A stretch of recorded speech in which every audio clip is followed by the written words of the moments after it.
I'm your Ingleside neighborhood news reporter, Adam Beam, and when you go to the bar, the last thing you expect to see is the police. But if you go to one of the bars here in Ingleside, it might be more common than you think.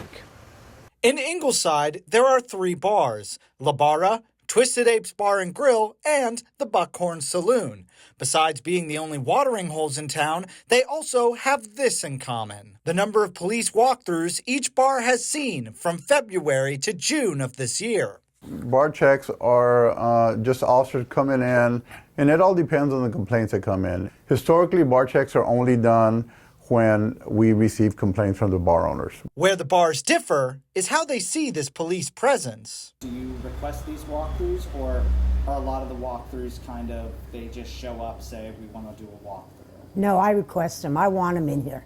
People were saying it's a cop hangout now. They're not wanting to come. Chuck Sullivan owns Twisted Apes with his wife, and Connie Gifford owns the Buckhorn Saloon. Gifford feels the walkthroughs have been a blessing for her business, and a majority of these walkthroughs were requested by her.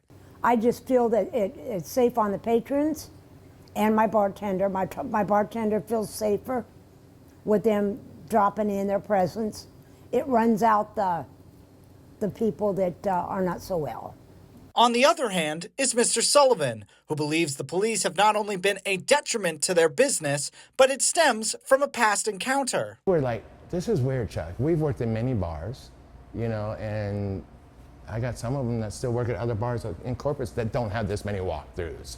In 2022, Sullivan was arrested outside the Twisted Apes, according to police reports, for damaging the rear window of a vehicle, which the court later found to be an act of self-defense. Then all of a sudden, a few minutes later, I'm being arrested. He was charged with a Class C misdemeanor, but was eventually found not guilty, and says this was only the start of his troubles. They park at the end of our parking lot where both entryways see it, so nobody's going to stop.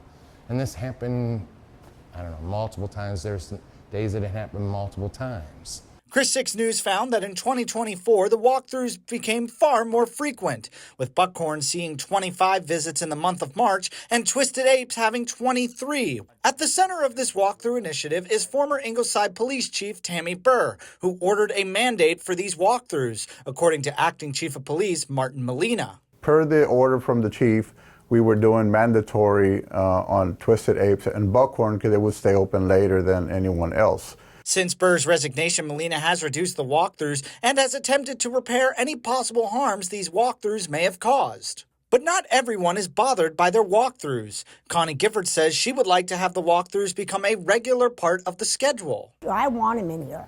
I would like them to walk through here on Thursday, Friday, and Saturday nights especially. While Mr. Sullivan feels that the damage has already been done. We don't feel safe in Ingleside. We really don't. The number of walkthroughs is expected to decrease in the future. However, it should be noted that with the Texas Alcohol Beverage Commission and the license that comes with it, that owners are expected to permit entry to police at any time. But in Ingleside, I'm your neighborhood news reporter, Adam Beam, KRIS 6 News.